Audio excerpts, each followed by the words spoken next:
नमस्कार। डीडी बिहार के morning live show Bihar बिहान, जिसमें हर दिन का एक नया कलेवर होता है जो आपकी हर सुबह को एक नया रंग देता है। अब जब सुबह की बात की है दर्शकों, तो आप कहेंगे हाय ये सुबह कितनी प्यारी होती है। आरामदायक बिस्तर से उठना बड़ा कष्टप्रद होता है, पर जानते हैं एक बार जब आपने आलस त्याग दिया तो स्फूर्ति आ ही जाती है। तो चलिए सुबह वाले इस स्फूर्ति के साथ स्वागत आप सभी दर्शकों का। मैं हूं आपकी अपनी होस्ट निहारिका।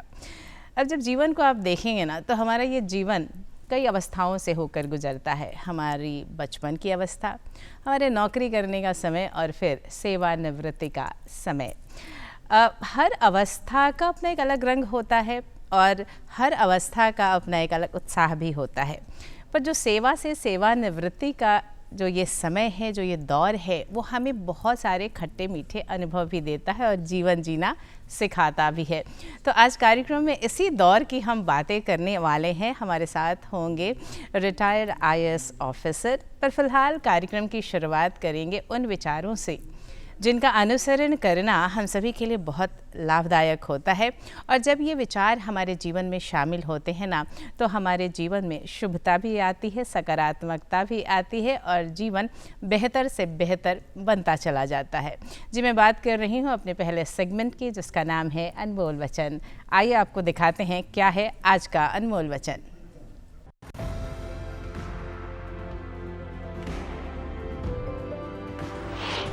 सपने वो नहीं हैं जो आप नींद में देखें, सपने वो हैं जो आपको नींद ही नहीं आती। Doctor APJ Abdul Kalam.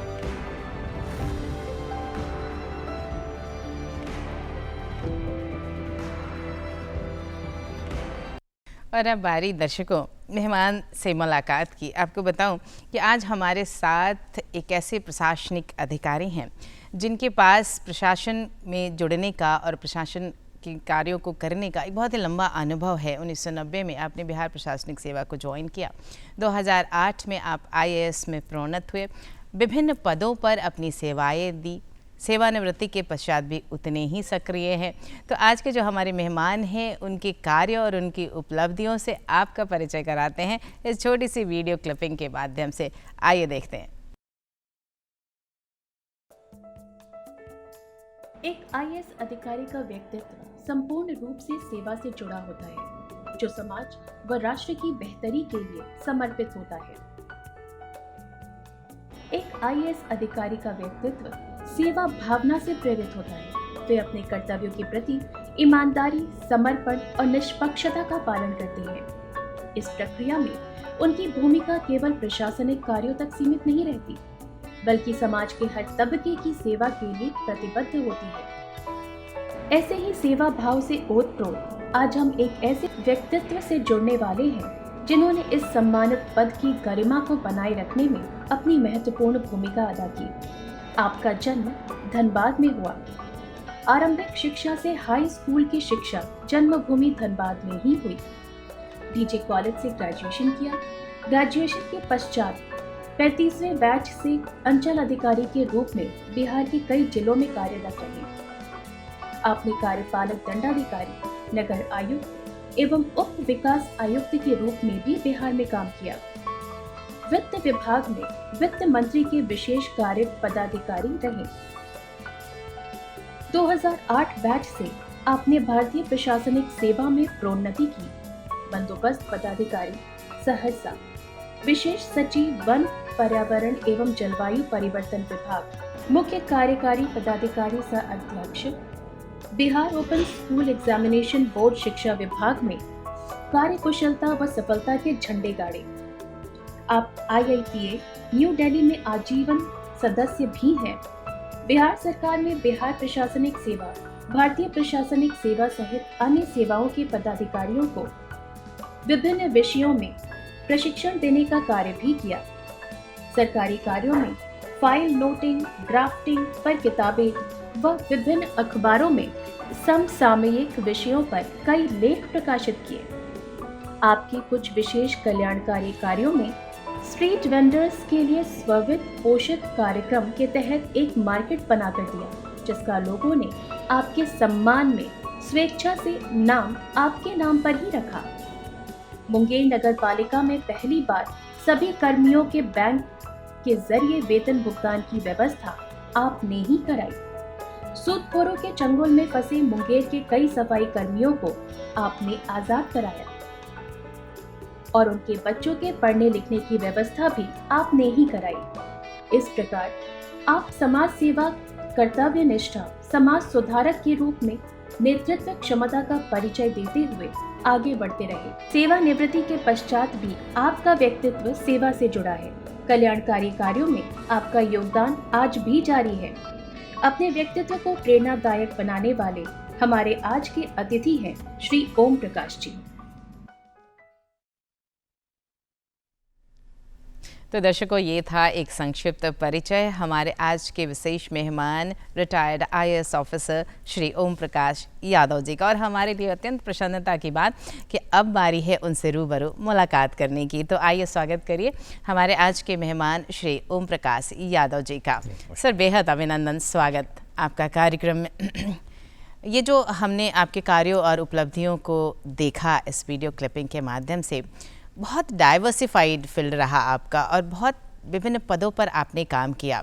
तो जो ये सेवा काल का दौर रहा, उसे कैसे परिभाषित करेंगे और क्या बताना चाहेंगे? ये जो अनुभव का निचोड़ है वो क्या है? बहुत कठिन प्रश्न है, लेकिन सेवा में आने के उपरांत, इनफैक्ट इसके पहले बता दें कि हम इस नौकरी में आने के पूर्व हमारे फादर चाहते थे कि हम डॉक्टर बने।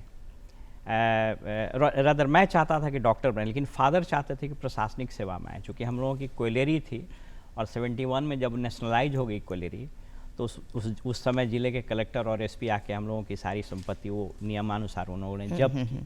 तो फादर के दिमाग में था कि तुमको IAS बनना है। तो पावर ऑफ स्पोकन वर्ड्स होता है, तो इस तरीके से हम आ गए। उस वक्त बिहार झारखंड एक ही था, जैसा आपने दिखाया डॉक्यूमेंट्री में। पहली पोस्टिंग मेरी मधुबनी नेपाल के बॉर्डर में हुई थी। उसके बाद फिर झारखंड में लगभग 7-8 साल रहे। विभाजन के बाद फिर हम मुंगेर आ गए। एक लाइन में आपको हम यही बता सकते हैं कि यह नौकरी अप्रतिम समन्वय है चुनौतियों का, अवसरों का, लोगों को मदद करने का और निरंतर सीखने का।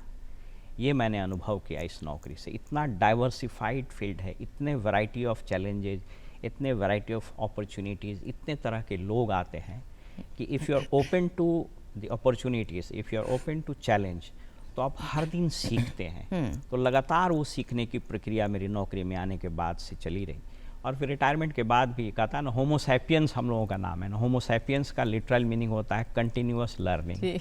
तो हमने लगातार सीखा है। जी जी जी, हम देख सकते हैं आपके कामों के माध्यम से भी इस खूबी को, आपकी इस खूबी को मैं कहना चाहूँगी। जब ये प्रशासनिक सेवा आपने ज्वाइन किया, आपने बताया कि आपके पिता की इच्छा थी कि आप प्रशासनिक सेवा में जाए और वो इच्छा फलीभूत भी हुई, आप IAS भी बने। तो जब ये सेवा ज्वाइन की, जब बिहार प्रशासनिक सेवा के तौर पर आपकी पहली पोस्टिंग हुई होगी, तो वो कैसा अनुभव था?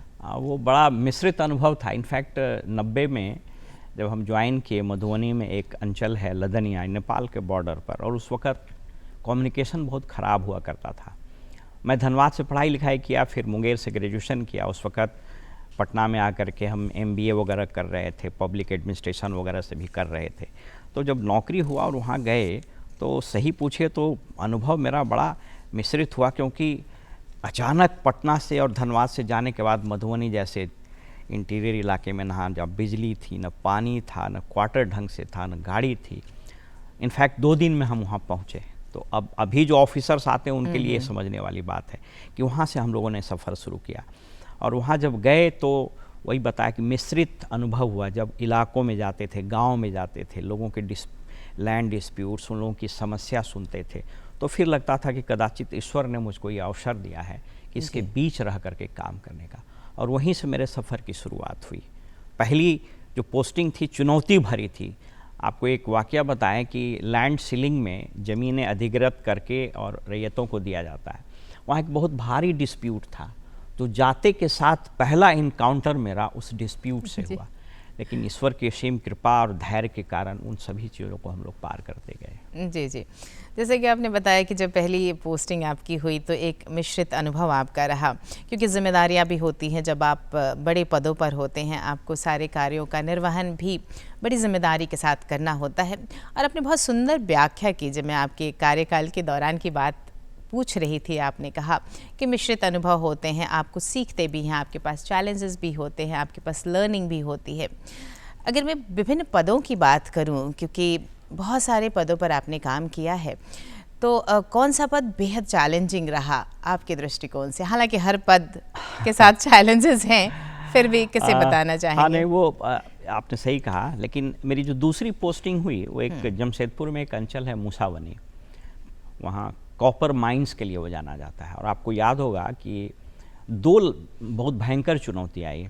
पहली चुनौती तो आई कि जब हम वहाँ ज्वाइन किए उसके कुछ दिन के बाद ही वो बाबरी मस्जिद वाला एपिसोड हुआ, और जमशेदपुर का वो इलाका बहुत कम्युनल सेंसिटिव था, तो इतना कम अनुभव था, मुश्किल से 1-1.25 साल का अनुभव था नौकरी का, और अचानक वो जिसको बोलते हैं वो कम्युनल फ्लेयर अप कर गया पूरा माहौल। तो उसको टैकल करने में एक बहुत बड़ा चैलेंज था हमारे लिए, लेकिन मैंने बताया कि धैर्य से और धीरे धीरे सीखते रहने से। उन दिनों कलेक्टर थे वहाँ डॉक्टर गोरेलाल यादव, और मुझको अगर ठीक से याद हो तो एसडीएम थे अभी जो शिक्षा विभाग के प्रमुख सचिव हैं सिद्धार्थ साहब, उसको बड़े अच्छे से किया। और दूसरी चुनौती वहाँ पर थी, अगर आपको स्मरण हो कि उन दिनों झारखंड में आंदोलन चल रहा था और वो बार बार इकोनॉमिक ब्लॉकेड लगा देता था, तो ट्रेन की पटरियों को उखाड़ देना, जगह जगह पर बॉम्ब ब्लास्ट कर देना, सरकारी गाड़ियों को टारगेट कर देना। तो वो मतलब जब भी हम लोग घर से निकलते थे, और जस्ट मेरी शादी हुई थी, घर से निकलते थे तो घर में डर बना रहता था, हमारी माँ भी साथ में थी, डर बना रहता था कि पता नहीं लौट के आएगा कि नहीं आएगा। तो वो सोचिए कि कितनी बड़ी चुनौती थी, लेकिन ईश्वर की असीम कृपा रही। लगभग 3.5 साल में रहा और वहाँ बड़ी प्रसिद्धि हासिल की, ट्राइबल इलाकों में जा कर के काम किया। एक समय तो ऐसा आया कि मतलब पता नहीं मुझको बोलना चाहिए या नहीं, एक ग्रामीण इलाका था, ट्राइबल का इलाका था, वहाँ पहली बार सरकारी योजना को हम लेके गए, लोगों के वोटर लिस्ट बनवाए, कुछ सड़कें बनवाई मोरूम के। तो वहाँ जब हम जाते थे तो आदिवासी महिलाएं वो थाल में पानी लेकर के तो पैर धोने चली आती थी। मैंने वो बोल के देखे मेरा रोंगटा खड़ा हो जाता है। तो वो जो अनुभव रहा ना, वो किसी दूसरे नौकरी में कदाचित नहीं मिलेगा। वो एक बहुत बड़ा चुनौती था मेरे लिए, उसको अच्छे से किए। तो दूरगामी स्थानों पर जो सरकारी योजनाएं हैं उन्हें ले जाना, वो योजनाएं जो उस जनता के लिए बनी हैं उन तक पहुंचाना, ये प्रशासनिक पदाधिकारी का एक बहुत बड़ा दायित्व होता है। और धीरे धीरे सरकार दूरगामी स्थानों पर पहुंच रही हैं और जो जनता है उनको ये सारी सुविधाएं मिल भी रही हैं। समय के साथ बहुत सारे बदलाव भी देखने को मिल रहे हैं। एक प्रशासनिक पदाधिकारी के लिए जनता से जुड़ना बहुत महत्वपूर्ण होता है, क्योंकि आप जो सेवा दे रहे हैं वो जनता के लिए सेवा दे रहे हैं, और उनके साथ आपका कम्युनिकेशन बहुत अच्छा हो, उनकी भावनाओं को आप समझें, ये बहुत आवश्यक होता है। इसके बारे में क्या कहना चाहेंगे? ये बहुत ही लाजमी और बहुत ही इम्पोर्टेंट प्रश्न है। सामान्यतः होता क्या है कि अनफॉर्चुनेटली कई एक लोगों में या कई एक चंक ऑफ पीपुल में जब वो प्रशासनिक सेवा या पुलिस सेवा में आते हैं तो उनको लगने लगता है गाहे बगाहे कि हम हाकिम हो गए। तो जैसे आप हाकिम वाला भाव ले आइएगा और ईगो को अपने सर पर रखिएगा, वो पोटली लेकर के चलिएगा तो बड़ा भारी हो जाएगा। लेकिन हम आपको अपने अनुभव के आधार पर बताते हैं। जैसे अभी हाल का बात बताते हैं, हम सहरसा, मेरी जब पोस्टिंग हुई तो सहरसा बड़ा सेंसिटिव जगह है, लैंड डिस्प्यूट्स के मामले में भी, और पॉलिटिकली बड़ा सेंसिटिव है। तो लोगों ने कहा कि बड़ा चुनौती भरा कार्य होगा। और जब ज्वाइन किए तो अचानक से बहुत सारे लोग, बहुत सारी चुनौतियाँ आनी शुरू हुई।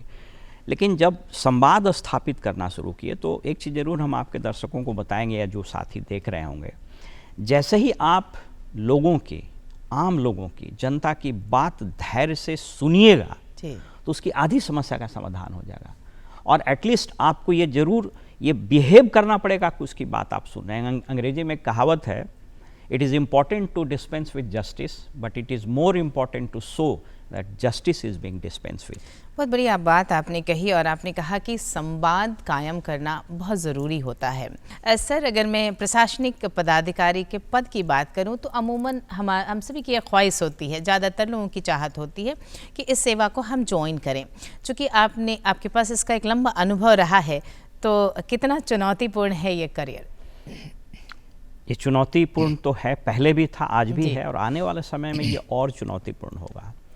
वक्त के साथ जब सामाजिक, आर्थिक, शैक्षणिक, बौद्धिक स्तर बढ़ते हैं जी, तो चुनौतियां भी बढ़ती हैं।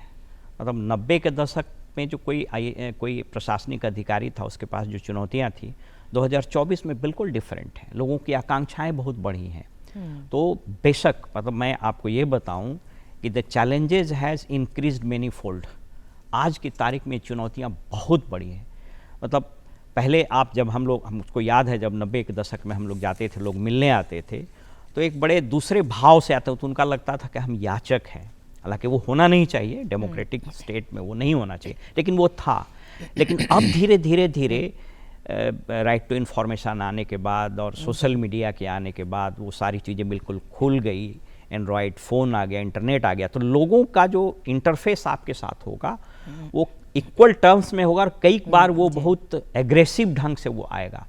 तो अकॉर्डिंगली आपको चेंज करना पड़ेगा। तो मैं आपको ये बता सकता हूँ कि 90 या 2000 के एटीट्यूड को लेकर के कोई एडमिनिस्ट्रेटिव ऑफिसर 2024 में काम करना चाहेगा, उसको बहुत मुश्किल होगी। तो they will have to adapt and adopt the challenges and changes. बिल्कुल। और अगर देखा जाए तो इस सेवा में आपके पास समय की बाध्यता भी नहीं होती है, कभी भी आपको तैयार रहना होता है। अगर कोई वर्क है, कोई कार्य है, तो आपको तत्पर रहना है और कार्य के लिए तैयार रहना है। साथ ही जनता के साथ जुड़ना और उनके हक को उन तक पहुंचाना, ये भी बहुत बड़ा दायित्व होता है। अगर आपके सेवा काल की बात करूं तो हमने आपके बारे में दिखाते हुए दिखाया कि आपके नाम पर एक मार्केट का नाम दिया गया है। तो ये जो समय था और ये जो काम था, उसके बारे में बताना चाहेंगे? ये बहुत इंटरेस्टिंग ये वाकया है, और आपने सही कहा। जब मुंगेर में मेरी पोस्टिंग हुई तो उस वक्त ये वर्ष 2000 का समय था। तो उन दिनों नगर अर्बन लोकल बॉडीज़ में फंड्स की बड़ी कमी होती थी। तो मुझको अगर ठीक से याद है तो करीब 650 एम्प्लॉय थे जी। और नगर पालिका को अपने फंड से सैलरी देना होता था। तो जब मैंने ज्वाइन किया था तो करीब अगर मुझको ठीक से याद हो तो 18 से 20 महीने की सैलरी बाकी थी। और वो सब ज़्यादातर उसमें स्कैवेंजर्स लोग होते थे, स्वीपर्स, और वो उस वक़्त जो सब साफ़ करने वाले, वॉशरूम वगैरह साफ़ करने वाले, तो बड़ा वो गंदगी वाला काम रहता। तो सैलरी नहीं मिलती थी। तो जब मैं ज्वाइन किया तो बेसिकली वो लोग आक्रोशित थे और हड़ताल पर थे। आपने जिस समस्या का समाधान निकाला, समस्या के बारे में आपने जिक्र किया, और समाधान कैसे निकाला? समाधान ऐसे निकला कि पहले हम एनालाइज किए कि प्रॉब्लम क्या है। तो 3 फोल्ड प्रॉब्लम था। पहला प्रॉब्लम ये था, इनफैक्ट उस वक्त बोर्ड नहीं था, तो उसके हम प्रशासक थे। तो पहला तो समस्या ये था कि उन लोगों में विश्वास की कमी थी, जो भी ऑफिसर्स थे उसके प्रति विश्वास की कमी। तो संवाद स्थापित करके अपने बिहेवियर से 1 महीना लगा, हम विश्वास अर्जित कर पाए। फिर हमको लगा कि यहाँ सबसे दिक्कत फंड की है, इसलिए सैलरी नहीं मिल रहा है। तो पहला फंड के पिलफरेज को रोके, उस क्रम में कुछ जो एलिमेंट था उस तरह का कुछ कर्मी था उसको डिसमिस भी किए। अच्छा। और फंड्स रेज करना शुरू किए। उसी क्रम में जब एंटी इंक्रोचमेंट ड्राइव जिसके आप सवाल कर रहे थे हमने हटाया, तो देखा कि बहुत सारे लोग रोड पर काम करे, उसमें कुछ लोग नाई थे, कुछ वाशरमैन थे, कुछ कॉबलर्स थे। तो फिर वो लोग मेरे पास आया, कहा कि सर आप हटा दिए हैं लेकिन फिर हम लगाएंगे, इसलिए कि हम लोग जाएंगे कहाँ। तो मेरे मन में एक बात सूझी कि इससे कुछ रेवेन्यू भी आ जाएगा और इन लोगों का भला भी हो जाएगा जी। तो सेल्फ हेल्प ग्रुप बना करके कुछ नगर पालिका का पैसा और कुछ लोगों से लेकर के एक मार्केट बना दिए। वो अभी भी मुंगेर में है, वो भगत सिंह आज़ाद चौक पर, भगत सिंह या आज़ाद चौक नाम है उसका। वहाँ पर एक मार्केट बनाया और उन्हीं लोग को अलॉट कर दिया। अच्छा। सुखद आश्चर्य ये हुआ कि उन लोगों ने फिर एक दिन हमको बुलाया और कहा कि फीता काट दीजिए। अमूमन हम लोगों को नहीं करना चाहिए, लेकिन श्रद्धा से उन लोगों ने कहा। जब मैंने फीता काटा तो बड़ा सुखद आश्चर्य हुआ, उन लोगों ने मेरे नाम से ओम प्रकाश मार्केट रख दिया था। वो अभी भी मार्केट वहाँ पर है, वो आप देख सकते हैं। उसके बाद फंड्स रेज हुआ, उसके बाद उन लोगों का बैंक से पेमेंट करवाए। मुझको याद है 2000 में सरकारी कर्मी को भी बैंक से पेमेंट नहीं होता, तो बैंक से पेमेंट करवाए। और मुझको अगर याद हो तो रेडियो पर ऑल इंडिया रेडियो से ये न्यूज़ प्रसारित हुआ था। फिर उनके बच्चों को नाम लिखवाए, सबको पढ़ाई की व्यवस्था किए, सुदकोर के चंगुल से उन लोग को मुक्त करवाए। उस दरमियान मुंगेर में अखबारों में इतनी कटिंग्स हुई, और लास्ट आपको बताते चलें कि जब मेरे करीब मैं 1 साल के आसपास वहाँ रहा, फिर दूसरे ऑफिसर की जब पोस्टिंग हुई तो उन लोग इतना आक्रोशित हो गया कि उस वक्त के कलेक्टर का घर घेर लिया, कहा कि जब तक इनको वापस नहीं किया जाएगा आपको निकलने नहीं देंगे। तो फिर डीएम हमको फ़ोन किए कि भाई आप आकर के इन लोगों को समझाइए, तो नहीं तो इन लोग सब मैला फेंक देगा, फेंक देता था सब। तो फिर आके उन लोगों को समझाया कि सरकारी कार्यक्रम है, सरकारी पद है, हमको एक न एक दिन जाना ही है। तो फिर बड़े मुश्किल से उन लोग माना। तो सोच लीजिए कि जहाँ हम शुरुआत किए थे अविश्वास से, मेरा घर घेर लेता था उन लोग, और जब हम वहाँ से हटे तो ऐसा संवाद और ऐसी विश्वास और आस्था कायम हो गई थी कि मेरे हटने के कारण लोग कलेक्टर का घर और कलेक्ट्रेट घेर लिया। तो मुझे लगता है ना सर, जैसे कि आपने बताया, और जो आपका ये एक्सपीरियंस रहा, जो आपने काम किया, बहुत ज़रूरी होता है विश्वास जीतना। और विश्वास हम जीतते कैसे? हम अपने कार्यों के माध्यम से ही विश्वास जीतते हैं। और ख़ास करके प्रशासनिक अधिकारी के लिए जनता की नीड को समझना भी उतना ही आवश्यक होता है। अगर मैं बात करूं आपके बुक की, तो आपने इंटरनल सिक्योरिटी पर किताब लिखी है। क्या बताना चाहा है, संक्षेप में जानना चाहिए। Indian institute of public administration Bharat सरकार से जुड़ा हुआ एक संस्था है जो पब्लिक एडमिनिस्ट्रेशन के फील्ड में काम करती है। उसका रीजनल ब्रांच पटना में भी है, डॉक्टर RK वर्मा वगैरह उसमें काम करते हैं। तो सब लोगों ने वहाँ पर 1-2 सेमिनार में गए, तो लोगों ने कहा कि सर आपका तो बड़ा अनुभव है, आप आंतरिक सुरक्षा पर एक किताब लिखिए। तो उस पर हमने एक किताब लिखी, और वहाँ उस समय जो चेयरमैन थे IIPA के TN चतुर्वेदी साहब, वो गवर्नर थे किसी राज्य के, कर्नाटका के, कहाँ को, उन्होंने उसका विमोचन भी किया था। वो बुक हमारी अभी उस लाइब्रेरी में होगी। इसके अलावा रीजनल ब्रांचेस के लिए भी भूमि सुधार वगैरह पर भी एक लेख हमने लिखे, जो वो सारा चीज़ है। जैसा कि आपने कहा कि इंटरनल सिक्योरिटी पर, आंतरिक सुरक्षा पर आपने किताबें लिखी। जब भी हम सुरक्षा की बात करते हैं तो समय के बदलाव के साथ साथ सुरक्षा का जो दायरा है ना सर, वो भी बदल गया है। अब हम साइबर सिक्योरिटी की भी बात करते हैं, क्योंकि टेक्नोलॉजी बदली है तो उसके साथ साथ बहुत सारी समस्याएं भी आई हैं। तो हम अपने दर्शकों को दिखाना चाहेंगे साइबर सुरक्षा पर एक सॉफ्ट स्टोरी। आपको अवगत कराना चाहेंगे कि आप कैसे सतर्क रहें ताकि आप साइबर क्राइम से बचे रहें। फिलहाल ये सॉफ्ट स्टोरी आपके लिए। वापस आएंगे तो मेहमान से बातचीत जारी रखेंगे। देखते हैं ये सॉफ्ट स्टोरी, साइबर सुरक्षा।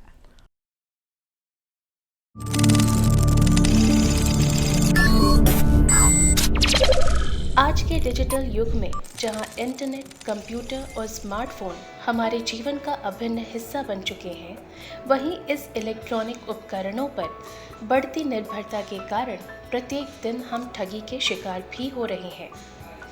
कभी किसी के अकाउंट से पैसा निकाला जा रहा है तो कभी किसी का डेटा चोरी हो जा रहा है। यहाँ तक कि बड़ी बड़ी कंपनियों का सर्वर हैकर्स हैक कर ले रहे हैं। ऐसे में आज के समय में हमारा डेटा कितना सुरक्षित है, हमारा पैसा कितना सुरक्षित है, यह प्रत्येक व्यक्ति के लिए चिंता का विषय बन गया है। आज साइबर सुरक्षा सबों के लिए महत्वपूर्ण हो गई है। साइबर सुरक्षा का उद्देश्य न केवल व्यक्तिगत डेटा को सुरक्षित रखना है, बल्कि हमारी संगठनों, संस्थानों और सरकारों की संवेदनशील सूचनाओं की रक्षा करना भी है। जैसे जैसे साइबर हमले अधिक आम और जटिल होते जा रहे हैं तथा कॉरपोरेट नेटवर्क अधिक जटिल होते जा रहे हैं, कॉरपोरेट साइबर जोखिम को कम करने के लिए विभिन्न प्रकार के साइबर सुरक्षा समाधानों की आवश्यकता महसूस हो रही है। साइबर सुरक्षा एक व्यापक क्षेत्र है जिसमें कई विषय शामिल हैं। डेटा सुरक्षा, नेटवर्क सुरक्षा, एप्लीकेशन सुरक्षा, सूचना की सुरक्षा, परिचालन की सुरक्षा। भारत में पिछले 10 वर्षों में साइबर स्पेस के लिए खतरे नाटकीय रूप से बढ़ गए हैं। साइबर हमलों के केंद्र में हमेशा संवेदनशील जानकारी, व्यक्तिगत जानकारी और व्यवसाय से जुड़ी जानकारी होती है। साइबर हमलों के कुछ प्रकार हैं जो समय के साथ विकसित हुए हैं। वायरस, वेबसाइट हैक करना, दुर्भावनापूर्ण कोड, एडवांस वर्म और ट्रोजन, पहचान की चोरी और फिशिंग, डॉस, साइबर जासूसी। ऐसे कई प्रकार के साइबर खिलाड़ी हैं जो हमारी सुरक्षा को नुकसान पहुंचाते हैं। साइबर अपराधी, साइबर आतंकवादी, साइबर जासूस, साइबर हैक्टिविस्ट इनमें से प्रमुख हैं। हम कुछ महत्वपूर्ण बातों को अमल में लाकर साइबर सुरक्षा के उपाय कर सकते हैं। अपने ऑपरेटिंग सिस्टम और सॉफ्टवेयर को नियमित रूप से अपडेट करना महत्वपूर्ण है। अपडेट्स में अक्सर सुरक्षा पैच होते हैं जो नई खोज की गई कमजोरियों को ठीक करते हैं। मजबूत पासवर्ड का उपयोग और मल्टी फैक्टर ऑथेंटिकेशन के माध्यम से सुरक्षा को बढ़ाना चाहिए। मल्टी फैक्टर ऑथेंटिकेशन सुरक्षा की अतिरिक्त परत जोड़ता है जिससे अनऑथराइज्ड एक्सेस की संभावना कम हो जाती है। कंप्यूटर और अन्य डिवाइस पर एंटीवायरस और एंटी मैलवेयर सॉफ्टवेयर इंस्टॉल करना चाहिए। ये सॉफ्टवेयर खतरनाक प्रोग्रामों का पता लगाकर उन्हें हटा देते हैं। सार्वजनिक वाईफाई नेटवर्क पर संवेदनशील जानकारी का आदान प्रदान न करें। इसके बजाय एक वर्चुअल प्राइवेट नेटवर्क का उपयोग करें जो आपकी ऑनलाइन गतिविधियों को एन्क्रिप्ट करता है। कभी भी संदिग्ध लिंक पर क्लिक ना करें और ना ही अपनी व्यक्तिगत जानकारी किसी को दें। हमारी सरकार ने भी साइबर सुरक्षा के लिए अनेक तरह के उपाय किए हैं। साइबर स्वच्छता केंद्र की स्थापना की गई है जो बॉटनेट सफाई और मैलवेयर विश्लेषण केंद्र है। इसका उद्देश्य भारतीय नागरिकों के बीच कंप्यूटर, मोबाइल फ़ोन और अन्य इलेक्ट्रॉनिक डिवाइस में अपने डेटा को सुरक्षित रखने के लिए जागरूकता को बढ़ाना है। हमारी सरकार ने साइबर सुरक्षा के लिए कई तरह के कानूनी प्रावधान भी किए हैं। सूचना एवं प्रौद्योगिकी अधिनियम 2000 और 2008, राष्ट्रीय साइबर सुरक्षा रणनीति 2020, साइबर सुरक्षित भारत पहल, इनमें से कुछ महत्वपूर्ण कदम हैं। साइबर सुरक्षा आधुनिक समाज की एक आवश्यकता है। यह केवल तकनीकी उपकरणों और नीतियों का सेट नहीं है, बल्कि यह सुरक्षा, विश्वसनीयता और व्यक्तिगत स्वतंत्रता की रक्षा के लिए एक समग्र दृष्टिकोण है। साइबर सुरक्षा के क्षेत्र में निरंतर अपडेट्स और नवाचारों के साथ हमें अपनी सुरक्षा प्रथाओं को समय समय पर अपडेट करना चाहिए और सतर्क रहना चाहिए। यह हमें साइबर खतरों से बचने में मदद करेगा और एक सुरक्षित डिजिटल वातावरण सुनिश्चित करेगा। आपने देखी साइबर सुरक्षा पर ये सॉफ्ट स्टोरी। हमारे साथ हैं हमारे आज के मेहमान retired IAS officer Shri Om Prakash Yadav ji. Sir, हम साइबर सुरक्षा की जब भी बात करते हैं ना, तो तकनीक ने हमें सुविधाएं तो बहुत दी है, लेकिन ये जो समस्याएं आई हैं इसके साथ, उसे सतर्क रहना बहुत ज़रूरी हो जाता है, क्योंकि कभी कभी तो डिपार्टमेंट के वेबसाइट्स तक भी हैक कर लिए जाते हैं और बड़ी समस्याएं बन जाती हैं। क्या कहना चाहेंगे साइबर सुरक्षा पर? देखिए, पहले तो आपको ये बता दें कि साइबर सुरक्षा से बचने के लिए कोई टेक्निकल एक्सपर्ट होना चाहिए, ये मिथ है, ऐसा कोई ज़रूरी नहीं है। आपको एक बेसिक छोटी सी चीज़ बता दें। आपका पैन, आपका आधार और आपका बैंक अकाउंट जिस मोबाइल नंबर से लिंक है, आप ये प्रयास करें कि वो सिम आपका फीचर फ़ोन में रहे, उसमें इंटरनेट की सुविधा नहीं रहे। 80% सुरक्षित आप ऐसे ही हो जाइएगा। अगर आपको नेट बैंकिंग करना है, बाकी और कुछ ऑनलाइन चीज़ करना है, तो उसके लिए एक अलग सिम रखिए, अलग मोबाइल रखिए या टैब रखिए। कोशिश ये करिए कि जो मोबाइल नंबर आपका लिंक्ड है पैन, आधार और बैंक से, उसमें इंटरनेट ना हो, तो आप ज़्यादा सुरक्षित रहिएगा। एकदम ये बेसिक चीज़ है जिसको समझने के लिए। और बहुत बड़ी बात कही आपने, एक छोटा सा ही सुझाव दिया पर बहुत महत्वपूर्ण सुझाव दिया आपने इस क्षेत्र में। साथ ही सर, आप हेल्थ और योगा पर भी बहुत काम करते हैं, तो एक प्रशासनिक अधिकारी का हेल्थ और योगा से जुड़ कर के काम करना, ये कैसे संभव हुआ और क्या बताना चाहेंगे दर्शकों को? बड़ा इंटरेस्टिंग वाकया है जो मैं मुंगेर में पोस्टेड था, जो बताया जिस वाकये के संबंध में। तो काम के कारण और तनाव के कारण और कुछ हैबिट्स भी ठीक नहीं थी, नॉनवेज वगैरह खाता था, स्मोक करता था, मेरा BP अचानक बढ़ गया। तो जब हमने बात की अपने सीनियर अधिकारियों से, हमको थोड़ा छुट्टी दे दी है, हम BP बढ़ गया है, तो उस वक्त के कलेक्टर थे, तो उन्होंने कहा कि चलिए हम लोग मुंगेर स्कूल ऑफ योगा में सीख लेते हैं। तो 15 दिन का कोर्स किए, ये 2001-2 की बात बता रहे हैं आपको, और उसके बाद से हमने इसको अपना लिया। अभी भी आपके यहाँ आए हैं तो हम 5:30 से 6:30 योग और आसन प्राणायाम करने के बाद आए हैं। छोटे छोटे स्टेप्स लेने चाहिए और उससे आप स्वस्थ रह सकते हैं। कोई बहुत बड़ा एक्सपर्ट होने की ज़रूरत नहीं है। इस पर तो मेरे लगातार सेशंस होते रहते हैं, हेल्थ एंड वेलनेस का, होलिस्टिक हेल्थ पर हमारी कई वीडियोस हम लोगों को बताते हैं, ऑनलाइन भी हम क्लासेस लेते हैं, लोगों को बताते हैं।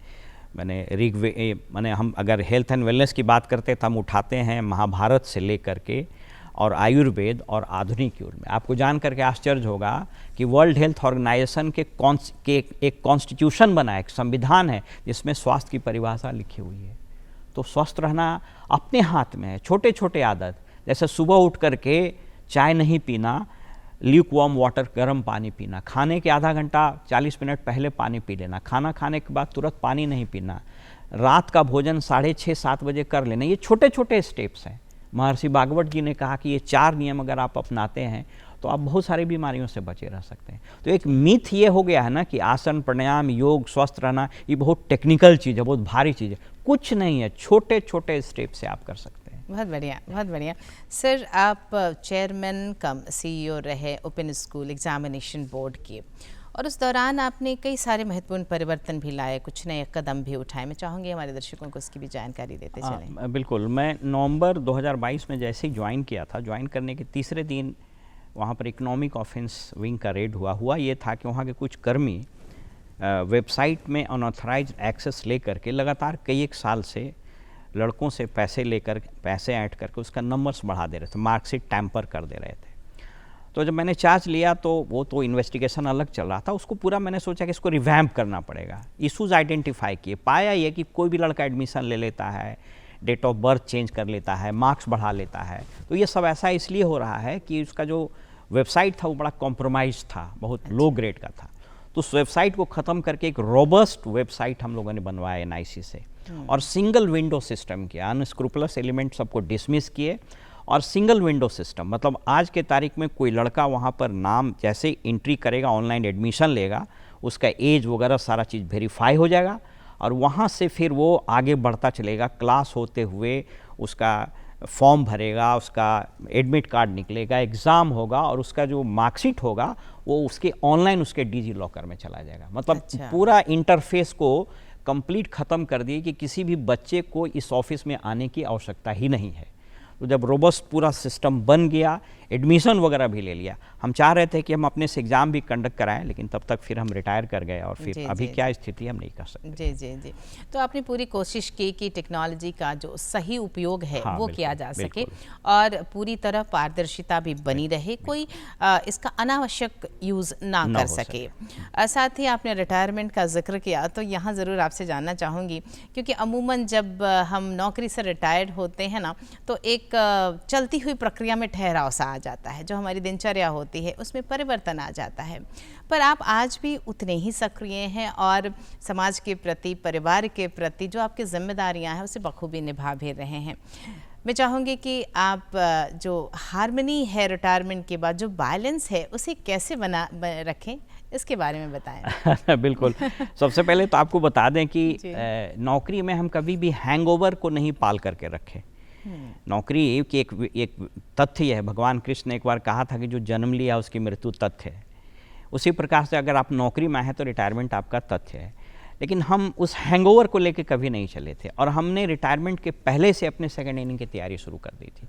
हमारा बहुत सारा काम स्टार्ट हो गया, कुछ सोशल वर्क हो गया, कुछ इकोनॉमिक एक्टिविटीज़ हो गई, बच्चों को पढ़ाना शुरू किए। तो आप यकीन मानिए 1 सितंबर 2023 से हमको पता ही नहीं चला कि हम कब रिटायर हो गए।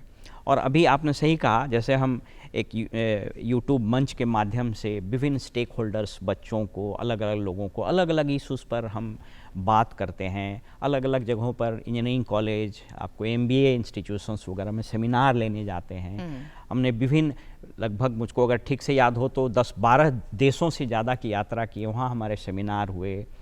अभी फिर नवंबर में फिर मेरा बनारस में होलिस्टिक हेल्थ पर सेमिनार है।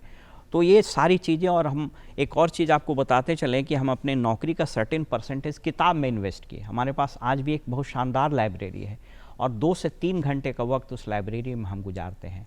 और अलग अलग, अब तो चूँकि फ्री हो गए हैं तो TV चैनल्स, अलग अलग मीडिया वाले आते हैं, अलग अलग इशू पर हम बात करते हैं। तो लगातार हम पढ़ते रहते हैं, लिखते रहते हैं। हमारे दोनों बच्चे बाहर चले गए। मेरी बेटी US चली गई, वो भी मास कम्युनिकेशन से की। मेरा बेटा दिल्ली में रहता है। तो मैं आपको ये बताऊं कि नौकरी से हटने के पहले ही रिटायरमेंट की तैयारी अगर आप कर लेते हैं तो अचानक से जो वैक्यूम फील होता है वो आपको नहीं होगा, और वो हमको नहीं हुआ। जी जी जी। तो ये आपने सुझाव दिया कि अगर आप नौकरी कर रहे हैं तभी ही आप ये तैयारी ज़रूर कर लें कि बाद में आप अपने समय का सही सदुपयोग कैसे कर सकते हैं, क्योंकि आपके पास वक्त होता है, उसे आप सही यूटिलाइज कैसे कर सकते हैं, सोचना ज़रूरी है। साथ ही सर, प्रशासनिक अधिकारियों के लिए या जो इस सेवा में आना चाहते हैं उनके लिए क्या कुछ खास सुझाव देना चाहेंगे? जो आना चाहते हैं उनके लिए अलग सुझाव है, जो आ गए हैं उनके लिए अलग सुझाव है। आना चाहते हैं उनके लिए मेरे पास ये सुझाव है कि आप बिल्कुल क्लियर कट माइंडसेट से आइए। आप आ करके ये मत सोचिए कि आपको बेड ऑफ रोजेस मिलने वाले हैं।